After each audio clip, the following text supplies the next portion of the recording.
దక్షిణాఫ్రికాతో రాంచీలో జరుగుతున్న వన్డే మ్యాచ్‌లో టీమిండియా దిగ్గజం రోహిత్ శర్మ ఒక అద్భుతమైన చరిత్రనే సృష్టించేశాడు. ఈ ఇన్నింగ్స్‌లో రోహిత్ శర్మ 3 సిక్స్‌లు కొట్టడం ద్వారా ఇక ఆ రికార్డులన్నిటిని కూడా తిరగరాసేశాడు. పాకిస్తాన్ మాజీ కెప్టెన్ షాహిన్ అఫ్రిది పేరిట ఉన్న అత్యధిక సిక్స్‌ల రికార్డును బద్దలు కొట్టాడు.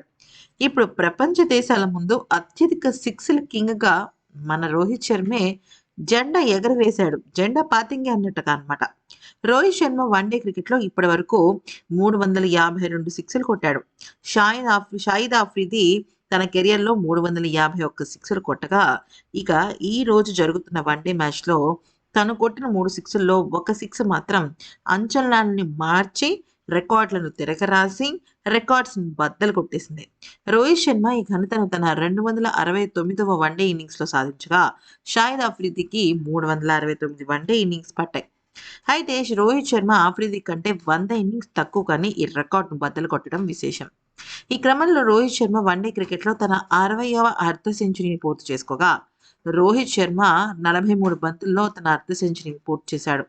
అయితే అర్ధ సెంచరీ చేసిన తర్వాత రోహిత్ శర్మ తన ఇన్నింగ్స్‌ను ఎక్కువ కొనసాగించలేకపోయాడు. మార్కో యాన్సన్ బౌలింగ్‌లో ఎల్‌బీడబ్ల్యూగా వెనుతిరిగాడు.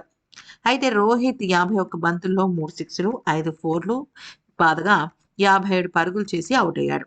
ఔట్ కావడానికి ముందు రోహిత్ శర్మ విరాట్ కోహ్లీతో కలిసి 109 బంతుల్లో 136 పరుగుల కీలక భాగస్వామ్యాన్ని నెలకొల్పాడు. ఇక దక్షిణాఫ్రికాతో జరిగిన మొదటి వన్‌డే మ్యాచ్‌లో టాస్ ఓడిన టీమిండియా బ్యాటింగ్ చేయాల్సొచ్చింది. రోహిత్ శర్మతో యశస్వి ఇన్నింగ్స్ ప్రారంభించాడు. యశస్వి కేవలం 18 పరుగులు చేసి అవ్వడంతో పెద్దగా శుభారంభం దక్కలేదు కానీ, భారత జట్టు 25 పరుగులకే తొలి వికెట్ కోల్పోయిన తర్వాత రోహిత్, కోహ్లీలు కలిసి విజృంభించేశారు.